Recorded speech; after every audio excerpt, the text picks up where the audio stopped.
Bassirou Diomaye Faye Ousmane Sonko junj na la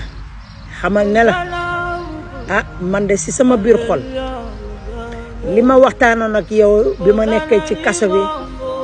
ñu waxtaan ko man ak yow ma woote ki nga xamante ne mooy sama témoin di El Malick Ndiaye loolu ma wax ak yow ba tey ci laa jàpp ci laa nekk man Ousmane Sonko duma la mës a wor duma la mës a teg naqar waaye dama gis ne yow mii di Bassirou Diomaye Diakhar Faye miis sedd nga waaw Bassirou Diomaye Faye miis sedd nga ndax yow Bassirou Diomaye Diakhar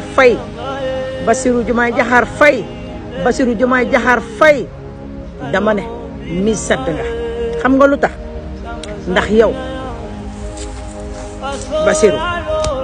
yow Ousmane Sonko waroo ko bàyyi ñii di ko diaboliser di jël deram ju ñaaw di ko yàq ba mel ni lu yàlla xam doy na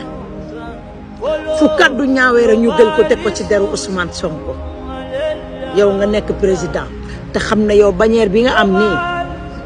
yaa ngi nekk ci bannière bi nga xamante ne mooy bannière Ousmane Sonko place bi nga toog ni place Ousmane Sonko la du doon nekkuloon sa place waaye Macky Sall bu bon Macky Sall bu soxor Macky Sall bu iñaan Macky Sall bu yées Macky Sall bu reykatu nit moo tax nga toog ci place am waaye yow Bassirou Diomaye Diakhar Faye yow waroo seetaan ku yëkkati saaga sax di teg ci Ousmane Sonko waroo ko seetaan waroo yëkkati sax ku toog ci télévision di wax ci n'importe quoi Ousmane Sonko waroo ko seetaan mais dangaa toog seetaan sénégalais xam lépp nag léegi nag sénégalais xam nañ ne yow mii ñu ngi yaakaar ne yow bukki bu sangoo deru bëy nga du ma ne sax ñu ngi yaakaar sénégalais yi xam nañ ne bukki bu sangoo deru bëy nga te ñun bu ñu sañoon doo nekk bukki bu sangoo deru bëy ndax Ousmane Sonko moo ne yaay moom mooy yow ndax Bassirou Diomaye Faye sa mii kër bi ñu naan waaw dangaa baax yaa gën a yaru Ousmane Sonko gën a yées moo gën a bon Ousmane Sonko bonul dafa ñeme dëgg Ousmane Sonko yeesul dafa bëgg dëgg